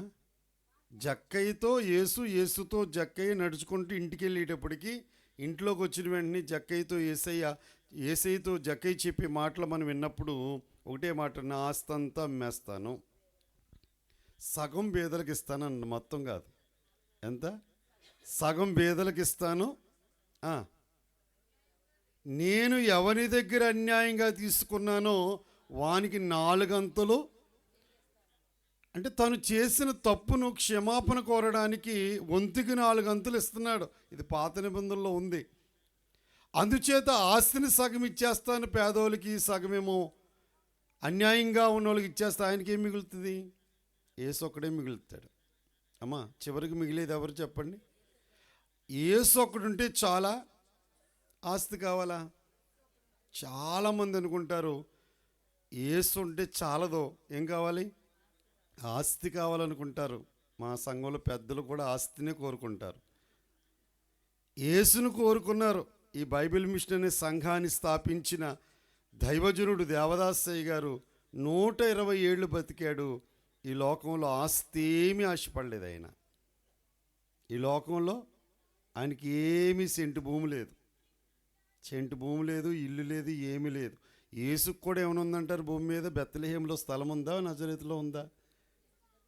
నక్కలకు బొరియలు, ఆకాశ పక్షులకు గూళ్ళు, మనిషి కుమారుడు తలవాల్చుకుంటూ ఆయన లేకుండానే జీవించాడు. కానీ మన అందరికీ వాక్యం చెప్తుంది, ఆయన దరిద్రుడై మన ధనవంతుల్ని చేశాడు. ఆయన వస్త్రహీనుడై మనందరికీ వస్త్రాలు ఇచ్చాడు.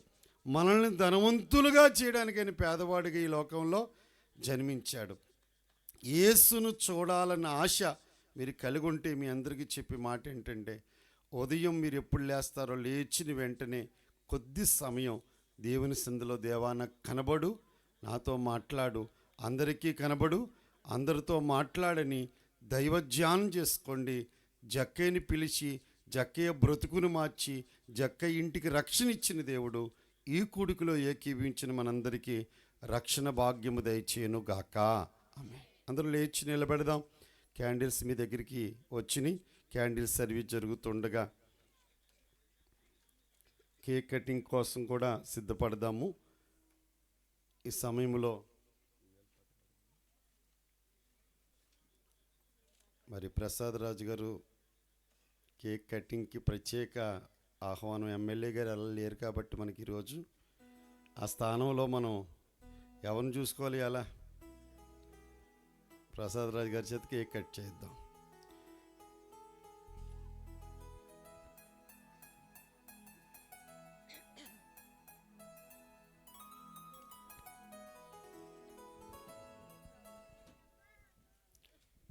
వెలిగించండి అమ్మా, వెలిగిస్తే అందరు క్యాండిల్ సర్వీస్ చేస్తారు.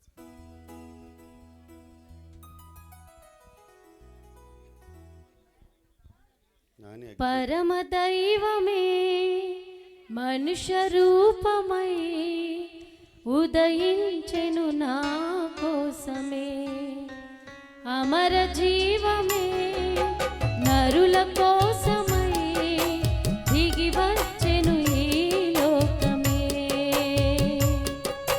పరమ దైవమే మనుష్య రూపమై ఉదయించెను నా కోసమే, అమర జీవమే నరుల కోసమై దిగి వచ్చెను ఈ లోకమే.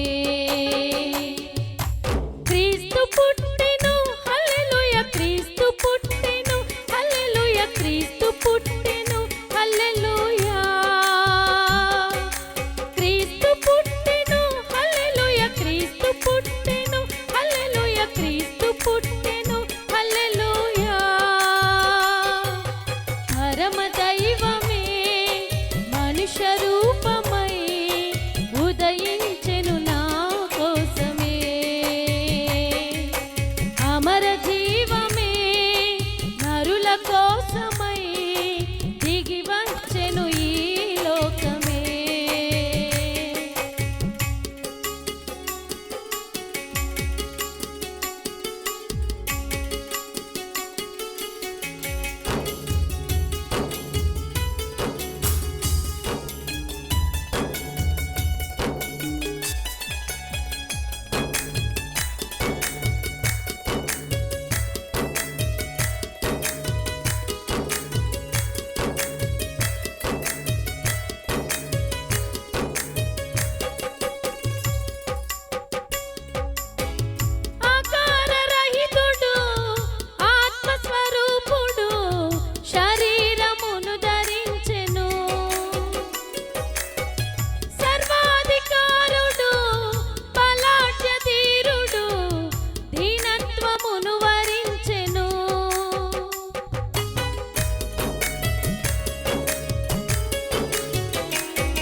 Christmas happy Christmas merry Christmas merry Christmas happy Christmas happy happy Christmas merry merry Christmas merry merry Christmas happy happy Christmas happy merry Christmas merry happy Christmas merry happy Christmas happy merry Christmas happy happy happy Christmas merry merry merry Christmas merry merry merry Christmas happy happy happy Christmas happy happy merry Christmas merry happy happy Christmas merry merry happy Christmas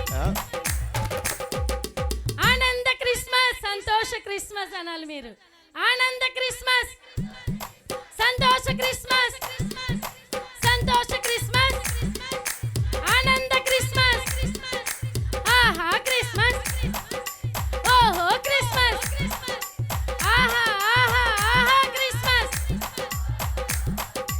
ఓహో ఓహో ఓహో Christmas ఆహా ఆహా ఓహో Christmas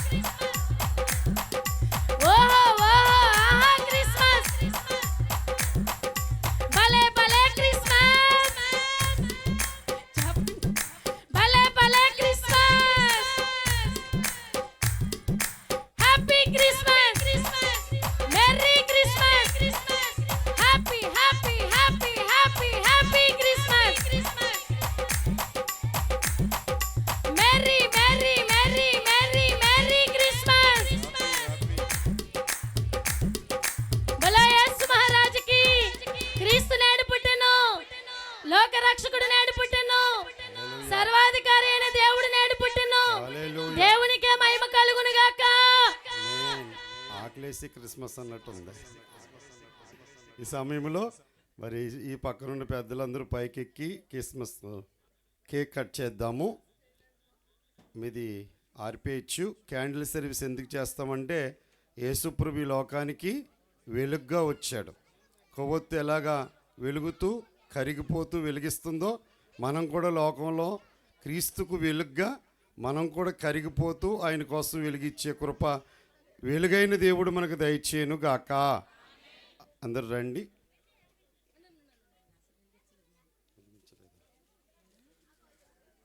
cake cutting కోసం బోయోజు గారు ప్రార్థన చేస్తారు. రండి, పైకి రండి. దేవరాజు గారు, పుల్లం రాజు గారు, సుబ్బారావు గారు, వీరాస్వామి గారు ఎక్కడున్నారు, శాంతిరాజు గారు, బాలాజీ గారు, శ్రీనివాసరాజు గారి పేరు చర్ల, శ్రీనివాసరాజు గారు రండి రండి. పెద్దలు అందరూ పెద్దలు రండి. సుబ్బరాజు గారు రావాలి. ముదునూరి అల్లూరి సుబ్బరాజు గారు ఎక్కడున్నారు రండి. కేకు కటింగ్ కోసం ప్రార్థన బోయోజు గారు. మహాపరిశుద్ధుడు అనే తండ్రి, సర్వాధికారియు నిరంతర స్తోత్రార్హుడు అనే యేసు ప్రభువా, నీకు స్తోత్రములు. చీకటిలో ఉన్న మమ్ములను ప్రభువా వెలుగులోకి నడిపించటానికి, నాయనా సత్యములోనికి నడిపించటానికి, నాయనా పరము నుండి ప్రభువా నీవు ఈ లోకానికి వచ్చావు తండ్రి, నీకు స్తోత్రములు. నాయనా చీకటి నుండి మమ్మల్ని వెలుగులో నడిపించటానికి ప్రభువా నీ వాక్యమునిచ్చి ప్రభువా నాయన దయ చూపించావు తండ్రి. నీ జన్మదినము ద్వారా ప్రభువా మా హృదయాల్లో మా గృహాల్లో కూడా ప్రభువా వెలుగును నింపుకోవడానికి, నాయన చీకటి క్రియలను మేము విడిచిపెట్టి ప్రభువా నాయన చీకటి క్రియలను మేము విడిచిపెట్టి ప్రభువా మేము మంచిలోనికి నడవడానికి, నేను పరిశుద్ధుడిని గనక మీరందరూ కూడా పరిశుద్ధులుగా ఉండండి అని పిలిచిన తండ్రి, నీకు స్తోత్రములు. దేవా, వచ్చిన ప్రతి బిడ్డని కూడా మీరు జ్ఞాపకానికి తెచ్చుకోండి ఆయన. ఏ బిడ్డలు ఏ సమస్యలతో వచ్చారో ప్రభా జ్ఞాపకం తెచ్చుకోండి ఆయన. నాయన కుటుంబ వ్యవస్థలో అనేకమైన చీకటులు ప్రభా, అనేకమైన అవాంతరాలు, అనేకమైన నాయన అనేక విధాలుగా ప్రభా నాయన బిడ్డలు నాయన అనేక సమస్యలతో బాధపడుతుండగా ప్రభా నాయన పాప బంధకాల చేత బంధించబడి విడుదల లేని నీ బిడ్డలు ప్రభువా జ్ఞాపకానికి తెచ్చుకుని తండ్రి, వారి వారి జీవితాల్లోకి మీరు వెళ్ళండి నాయన. వారి వారి గృహాల్లోనికి మీరు వెళ్ళండి ప్రభువా. అయ్యా నాయన సమాధానాన్ని వెతికి వెంటాడమన్నావు తండ్రి, నీకు స్తోత్రములు. ప్రతి గృహానికి నీ సమాధానాన్ని తీసుకుని వెళ్ళండి ప్రభువా. కుటుంబంలో ప్రేమని నాయన ఐక్యతను కలిగించండి తండ్రి. నీకు స్తోత్రములు. ప్రతి గృహంలో నుండి ప్రభువా నీవు అడుగుపెట్టి ప్రభువా నాయన మీ హృదయములు దేవునికి ఆలయములై ఉన్నాయని మీరు ఎరుగరా అన్నట్లుగా ప్రభా ప్రతి హృదయాన్ని దర్శించి నాయన యేసయ్యా మా హృదయాల్లో ప్రభువా నీవు నివాసము చేయడానికి దయ చూపించమని ఈ జన్మదినం మేము ప్రభువా నాయన జరుపుకుంటూ ఉండగా తండ్రి, నాయన ఈ కేక్ కట్ చేస్తూ ఉండగా తండ్రి, నాయన శిరస్సు నువ్వే అయ్యా, మేమందరము కూడా అవయవములై ఉన్నాం గనక మేమందరం ఐక్యత కలిగి జీవించుటకు సహాయము చేయమని యేసు నామమున అడుగుచున్నాం తండ్రి. ఆమేన్. ప్రసాద్ రాజు గారు శుభాలు చెప్పి కేక్ కట్ చేస్తారు.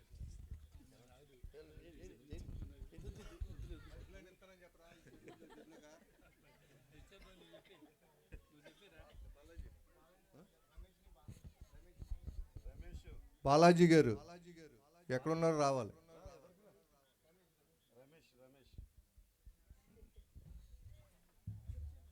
రమేష్, సాయి అందరు రండి. హ్యాపీ క్రిస్మస్ అని చెప్పండి. వెలిగించండి మరి. జాషువా, మాట్లాడాలి మరి. నాని ఇది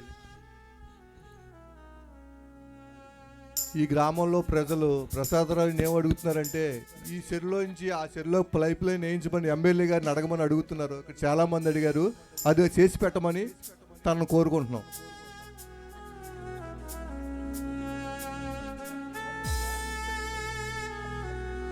దీన్ని వెలిగించండి. శ్రీనివాసరాజు గారు, ప్రసాదరాజు గారు వస్తే ఎమ్మెల్యే గారు వచ్చినట్టే. మనకి చప్పట్లు కొడదాం. శ్రీనివాసరాజు గారు వెలిగిస్తున్నారు. వెలుగుతలేదు అసలు. Happy Christmas. క్రీస్తు నేడు పుట్టెను, హల్లెలూయా, క్రీస్తు నేడు పుట్టెను, హల్లెలూయా, క్రీస్తు నేడే పుట్టెను, హల్లెలూయా, లోక రక్షకుడు నేడు పుట్టెను, హల్లెలూయా, పాపుల రక్షకుడు నేడు పుట్టెను. హల్లెలూయా, హల్లెలూయా. హల్లెలూయా.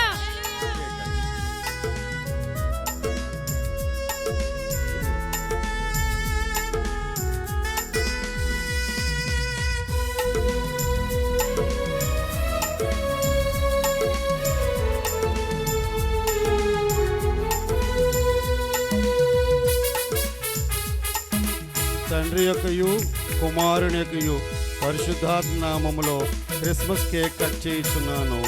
ఆమేన్. దేవరాజు గారు గారు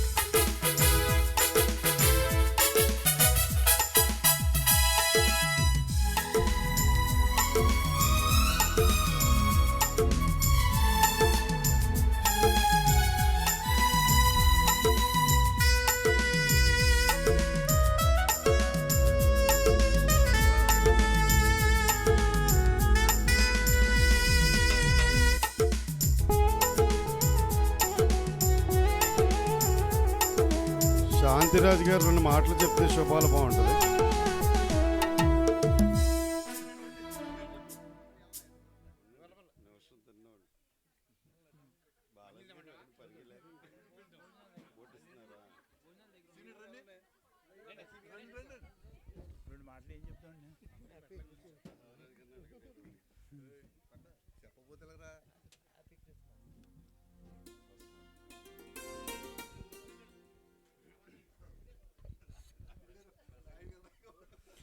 అందరికీ మరణాత, మరికొందరికి వందనాలు, మరికొందరికి నా హృదయపూర్వక నమస్కారాలు. అంటే ఎందుకంటే మరణాత అంటే బైబిల్ మిషన్ వాళ్ళది, ఇతర మతం వాళ్ళకి, ఇతర సంఘాల వాళ్ళకి వందనాలు. మరి ఏ దేవుణ్ణి నమ్ముకున్న వాళ్ళకి నా హృదయపూర్వక నమస్కారాలు. అయితే ఇక్కడ ఈ కార్యక్రమాన్ని ఏర్పాటు చేయటానికి పోయిన సంవత్సరం మేము కారులో వస్తా ఉండగా ఈ దండరాము గారు అన్నారు, ఎంతోమంది దేవుణ్ణి నమ్ముకుని చాలామంది కష్టాలు ఇబ్బందులు వస్తే మధ్యలో దేవుణ్ణి వదిలేసేసి వెళ్ళిపోతున్నారు. అటు వాళ్ళు వదిలేసి వెళ్ళిపోయిన వాళ్ళు అటు వాళ్ళ పాత దేవుడి దగ్గరికి వెళ్ళట్లేదు, ఇప్పుడు వచ్చిన కొత్త దేవుడి దగ్గరికి రావట్లా, మధ్యలో ఉండిపోతున్నారు. వాళ్ళ ఆత్మలు నశించిపోతున్నాయి. వాళ్ళు మనం ఏదో ఏర్పాటు చేసి మనం 4 మాటలు చెప్పితే ఆ తప్పిపోయిన ఆత్మ మళ్ళీ తిరిగి చేరతారు, కష్టాల నుంచి కొద్దిగా రక్షించబడతారని చెప్పి ఆయన ఆ ఉద్దేశంతో ఈ ఇది క్రిస్మస్ ఈ పండగ జరిపిస్తున్నారు. అలాగే మిమ్మల్ని అందరినీ పిలిచిన మీరు వచ్చారు, కానీ మేము పిలిచినందుకు మీరు రాలేదు. మేము మిమ్మల్ని రమ్మన్నందుకు రాలేదు. ఎందుకంటే మీరు ఇక్కడికి రావటానికి ఆల్రెడీ మీకు దేవుడు నిశ్చయించాడు, దేవుడు ఆజ్ఞ ఉంది కాబట్టి మీరు ఇక్కడికి రాగలిగారు. లేకపోతే మీకు ఎన్నో పనులు ఉంటాయి, ఏయో సమస్యలు ఉంటాయి, వెళ్ళిపోతుంటారు. కానీ ఇక్కడికి వచ్చారంటే మీరు ఆల్రెడీ మీకు దేవుడు ఆజ్ఞ ఇచ్చిన వల్లనే మీరు వచ్చారు. అసలు దేవుడు ఎందుకు ఈ క్రిస్మస్ జరుపుకుంటున్నామంటే, దేవుడు బైబిల్లో రాసి ఉన్నది, పాపుల కోసం రోగుల కోసం వచ్చాను, నేను నీతిమంతుల కోసం రాలేదన్నారు. అలాగే రోగికే వైద్యుడు కానీ ఆరోగ్యవంతుడికి వైద్యం అక్కర్లేదన్నాడు. అంటే పాపులకి కోసమే వచ్చాడా దేవుడు అంటే అనుకోవచ్చు మీరు. పాపుల కోసం అంటే ఒక పాపి, ఒక దుర్మార్గుడు ఉన్నాడు అనుకోండి, ఆడి వల్ల ఎంతోమంది ఇబ్బందులు పడుతూ ఉంటాడు, ఎంతోమందిని హింసిస్తూ ఉంటాడు. ఎందుకంటే ఆ పాపిని రక్షించినట్టయితే ఉన్న నీతిమంతుల్ని పాడు చేయకుండా ఉంటాడు. అందుకనే ఎందుకంటే పాపుల కోసం రోగుల కోసం వచ్చాను అన్నాడు. అలాగే ఇంకో విషయం అయితే, దేవుడు పాపుల కోసమే వచ్చాడా అంటే, ఇది ఒక బైబిల్లో ఒక విషయం రాసి ఉంది.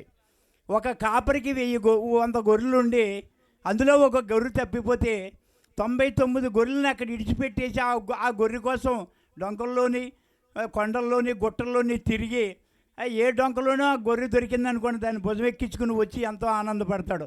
అంటే ఆ కాపరికి ఆ 99 గొర్రెల మీద ప్రేమ లేదంటారా? ఆ ఒక్క గొర్రె మీదే ప్రేమ ఉందా? అన్ని గొర్రెల మీద ప్రేమ ఉంటుంది. అలాగే పాపుల మీద కూడా దేవుడికి ఒక పాపిని మారిస్తే బాగుండి ఉంటుంది. ఏంటి పాపిని అంత కష్టపడి మార్చాలా? పునాడిని ఏదో చెయ్యొచ్చు కదా, ఆ పాపిని ఆయన అంతం చేయొచ్చు కదా అనుకోవచ్చు. అందుకే యేస్కేలు గ్రంథం 18వ అధ్యాయం 23వ వచనంలో ఏం రాసి ఉందంటే ఒకసారి చదవండి.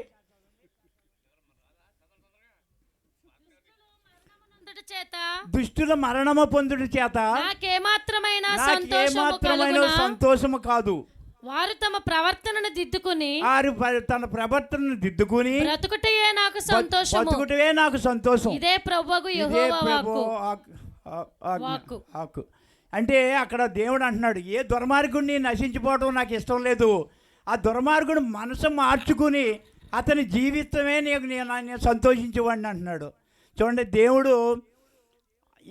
దేవుడు ఎందుకంటే అందరినీ రక్షించేవాడే, లేకపోతే శాంతిమంతుడు అనుకోమాకండి. దేవుడు కోపం వచ్చింది అనుకో ఏదైనా చేయగలడు.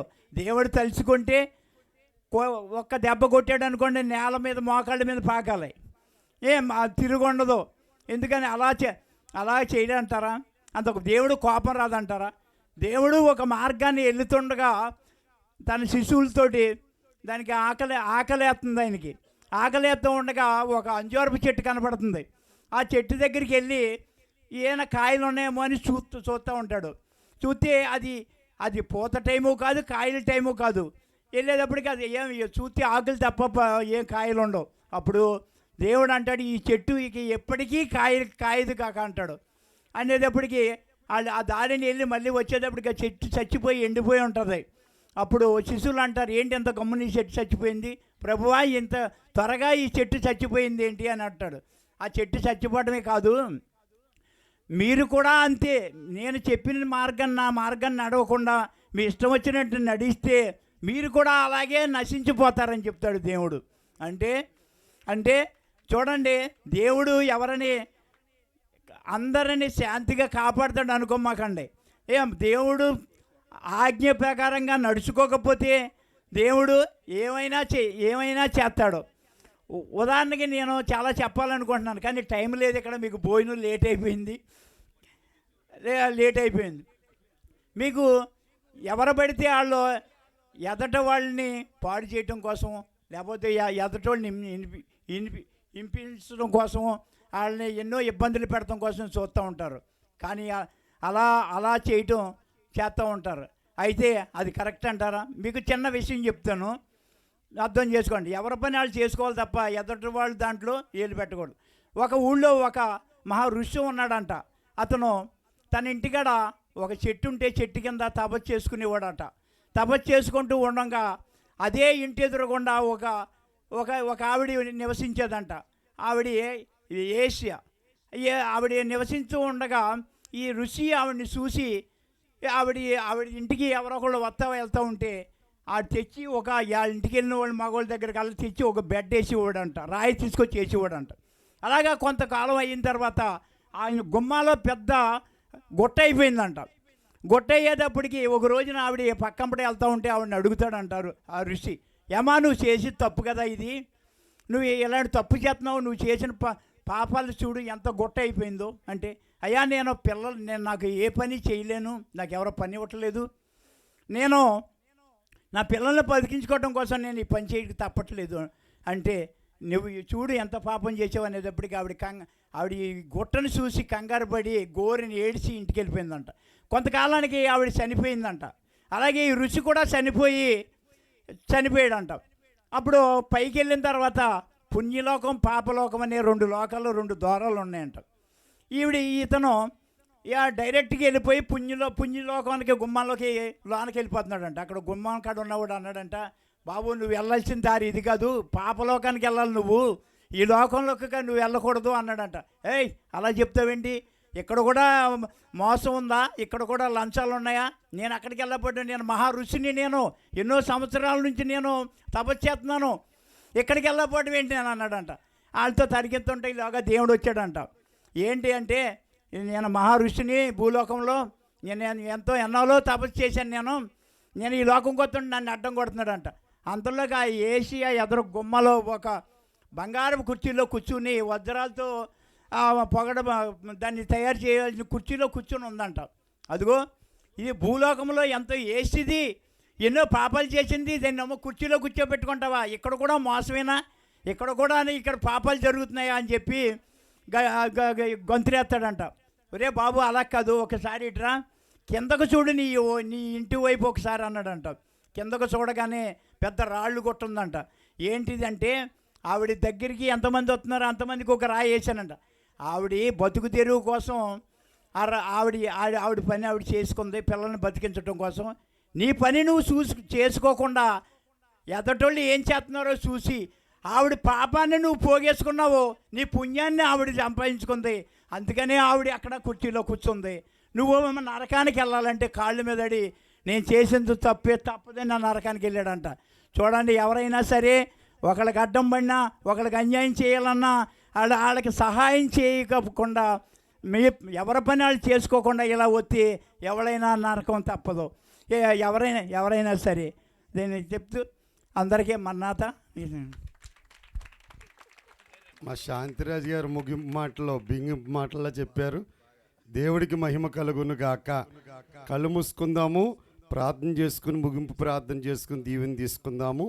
మరి తలంపు అయితే దేవుడు దేవరాజు గారికి ఇచ్చారు, కానీ దీన్ని కార్యసాధనం చేయడానికి మరి శాలేం గారు, బాలాజీ గారు, వీరస్వామి గారు అంటే శాంతిరాజు గారు పనుబూనుకుని వారం రోజుల నుంచి ఈ స్థలమంతా సిద్ధం చేయడం, టెంట్లు ఏర్పాటు చేయడం. టెంట్ హౌస్ ఆయిందే కనుక ఎన్ని టెంట్లు అంటే అన్ని టెంట్లు వేసాడు ఆయన. అవన్నీ మొత్తం కింద కార్బెట్ వేశారు, వాల్ కర్టెన్స్ కట్టారు, చల్లేదు, దోమలు లేవు, చాలా హెచ్చగా ఉంది. అన్నిటికంటే శాంతిరాజు గారి సందేశం, ఇప్పుడు ఋషి అవన్నీ పాపి అంటే వెళ్తారు ఇప్పుడు వెళ్ళేటప్పుడు అందరూ, అది సత్యం, అది యథార్థం, ప్రభు చెప్పిన మాటలు అవి. అంచేత మీరు హృదయంలో దేవుడి మాటలు ఉంచుకోండి. ఈ పనికి ఎంతమంది నిలబడి పరిచర్య చేశారో, సహకరించారో వారందరినీ దేవుడు దీవించును గాక. సాయిబాబా కాలనీ ప్రజలందరినీ ఇంతవరకు ఈ మైక్ యంత్రం ద్వారా మరి సువార్త చెప్పడానికి వారు అవకాశం ఇచ్చినందుకు అందరికీ మరణాత. ప్రతి ఆదివారం సాయంకాలం ఇక్కడ అల్లూరు సుబ్బరాజు గారి ఇంటి దగ్గర ఆరాధన జరుగుతుంది సాయంత్రం పూట. మరి ఏ చర్చికి వెళ్లకుండా ఉన్నవారు ఉంటే, ఇందాక చెప్పారు కదా ఆ చర్చికి వెళ్తలేదు, పాత దేవుడి దగ్గరికి వెళ్తలేదు, కొత్త దేవుడి దగ్గరికి వెళ్తలేదు, అలాంటి వాళ్ళు ఏమన్నా ఉంటే ఎక్కడికి రండి, ఆ ఆరాధనలో పాల్గొండి. ప్రతి సోమవారం 11 గంటల నుంచి 2 గంటల వరకు రైలుగట్టు అవతలున్న క్రీస్తు దేవాలయంలో స్వస్థత కూడడం జరుగుతుంది. మీ కష్టాలు అక్కడ చెప్తే మేము కన్నీళ్ళు కాచి ప్రభు పాదాల దగ్గర సహాయం కోరుతున్నాం. ఏకీభవించండి. ముగింపు ప్రార్థన. ఈ నెల 26వ తారీఖున చర్చిలో క్రిస్మస్ పండుగ ఉంది. హైదరాబాద్ నుంచి విజయ్ కుమార్ గారు దేవుని వాక్యం అందించడానికి వస్తున్నారు. ప్రార్థించండి, ఏకీభవించండి. అందరూ ప్రేమపూర్వకంగా మిమ్మల్ని అందరినీ 26వ తారీఖున ఊరికి ఇటుపక్క ఉన్నాం, మళ్ళీ ఊరికి అటుపక్క వెళ్తాం. ఎప్పుడు? 26 మధ్యలో ఊరుంది. 2 కోటాల మధ్యలో దేవుడు వీరిని ఆశీర్వదించును గాక. యేసుక్రీస్తు ప్రభువా, నీ తలంపు ప్రకారంగా, నీ ఆలోచన ప్రకారంగా, నీ చిత్త ప్రకారంగా, నీ ఉద్దేశ ప్రకారంగా నేను ఈ స్థలంలో మమ్మల్ని నిలబెట్టినందుకు స్తోత్రాలు. మీరు నిలబడ్డారు, మమ్మల్ని నిలబెట్టారు. దేవరాజు గారికి మీరు ఇచ్చిన తలంపుని బట్టి నీకు స్తోత్రాలు. దాన్ని ప్రార్థనలో పెట్టి నీ సహాయం కోరినప్పుడు నీవే అనుకూలత ఇచ్చినందుకు స్తోత్రాలు. ఈ స్థలంలో ఈ పని చేయడానికి శాలేము గారు, బాలాజీ గారు, వీరాస్వామి గారి కుటుంబం, నేను ఇక్కడున్న సంఘ బిడ్డలందరూ కూడా పేరు పేరున నిలబడి ప్రార్థించారు, సహకరించారు, పరిచర్య చేశారు. అయ్యా, నీ బిడ్డలైన వారు చేసిన పరిచర్యకు దీవెన దయచేయండి. ముఖ్యంగా రమేష్ జ్ఞాపకం చేసుకున్నందుకు స్తోత్రాలు. నువ్వు ఇచ్చిన ఆశీర్వాదం కొరకు స్తోత్రాలు. ప్రతి కుటుంబానికి నీ దీవెన దయచేయండి. 5 రొట్టెలు 2 చిన్న చేపలు ఆశీర్వదించినట్లుగా ఈరోజు వచ్చిన సంఘ బిడ్డలందరికీ, పిలువబడిన ప్రతి ఒక్కరికి కూడా ఆహారం సిద్ధపరిచి ఉండగా, అందరూ భోంచేసి వెలుచుండగా ఎంతో సంతోషంగా, ఆనందంగా వారు తిరిగి ప్రయాణం చేయడానికి సహాయం చేయండి. వారి ఇంట్లో ఉన్న కష్టాలు, వారి శరీరంలో ఉన్న వ్యాధులు, వారి కుటుంబంలో సమస్యలు మనుషులైతే ఎవరు సహాయం చేయలేరు ప్రభువా. నువ్వు సహాయం చేసే దేవుడు గనుక ఏ కష్టములో ఇక్కడికి వచ్చినా వారికి నీ సహాయం అందించి వ్యాధిగ్రస్తులను స్వస్థపరచండి. సాతాను చేత శోధించబడి వారిని విడిపించండి. సమాధానం లేని వారికి సమాధానం దయచేయండి. రుణ బాధల నుంచి విడుదల దయచేయండి. ఈత వయసులోని బిడ్డలకి వివాహాలు జరిగించండి. ఇడిపోయిన కుటుంబాలకు కలపండి. సంతానం లేని వారికి సంతాన దీవెని దయచేయండి. గర్భవతులకు సులువైన ప్రసూతి దయచేయండి. అయా, వృద్ధాప్యంలో ఉన్న వారిని స్వస్థపరచండి. అయా, ప్రతి కుటుంబాన్ని దీవించి మా భుజబలపట్న గ్రామ ప్రజలందరినీ కూడా నైనా ప్రెసిడెంట్ గారి దగ్గర నుంచి, నెంబర్ల దగ్గర నుంచి అందరిని దీవించండి. మంచి పరిపాలన అందిస్తున్న ఎమ్మెల్యే గారిని బట్టి వందనాలు. వారికి మంచి ఆరోగ్యము దయచేయండి. సహకారులుగా పనిచేసేవారు గ్రామాల్లో, పట్టణాల్లో ఏది కొదువుందో తెలుసుకుని సహాయం చేయగలిగిన మనసు ఇచ్చి ప్రతి ఒక్కరికి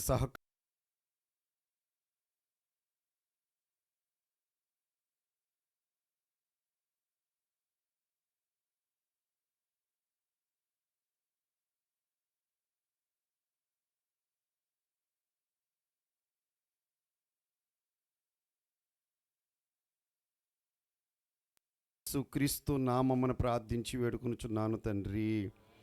పరలోకమందున్న మా తండ్రి, నీ నామం పరిశుద్ధపరచబడుగాక, నీ రాజ్యం వచ్చును గాక, నీ చిత్తం భూమి ఎందును నెరవేరును గాక. మానుదినహార నిడమగు దయచే చేసిన వారిని క్షమించిన ప్రకారం అపరాధాలు క్షమించు. మమ్మల్ని శోధంలోనికి తేకాకీడు నుండి తప్పించు. రాజ్యము, శక్తి, మహిమ నిరంతరం నీవయ్యున్నావు తండ్రి.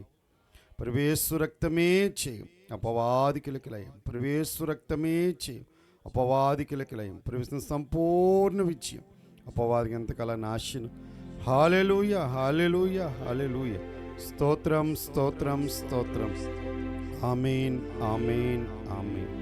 తన ఏకైక కుమారుని మన కొరకు రక్షకుడుగా పంపించిన తండ్రి యెహోవా దేవునికనంత ప్రేమ, మహిమను, మహిమ సింహాసనమును, దేవదూతల స్తుతిగానములు విడిచి నరావతారిగా బాలుడిగా జన్మించిన కుమారుడిని యేసుక్రీస్తు ప్రభువారి కృపయు, ఇటు గొప్ప రక్షణ మనకు అందించడానికి, ఇటు ఏర్పాట్లు జరిగించి కార్యాలు జరిగిస్తున్న పరిశుద్ధాత్మ నిత్య సహాయం, సహకారులందరికీ, ఏకీవించిన వారందరికీ, గ్రామ ప్రజలందరికీ దేవుడు కృప తోడే నడిపించును కాక.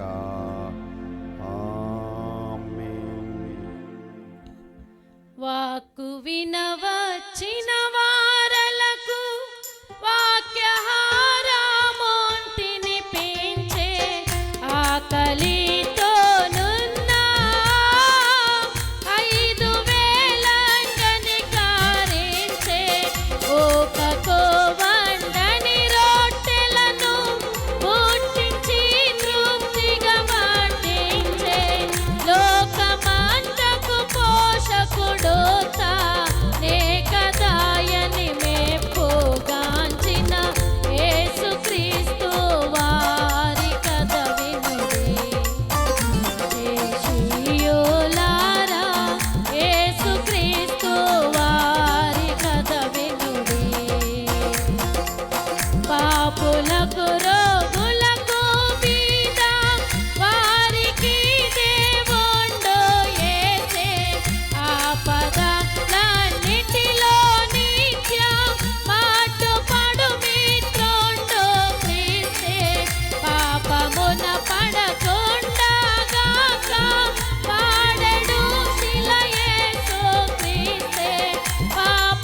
క్రీస్తు వారి కథ వినుడి.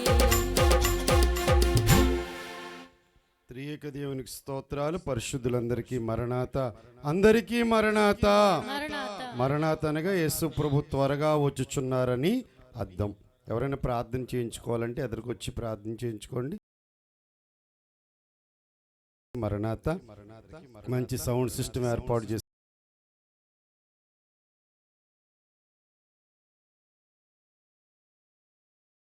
స్టీవెన్కి నా ప్రత్యేకమైన వందనాలు. వీడియోగ్రఫీ తీసిన సుజీవ్ రాజు, జాషువాకి వందనాలు. భోజనాలు సెక్షన్లో పనిచేసిన వారందరినీ దేవుడు దీవించును కాక. ఆమేన్.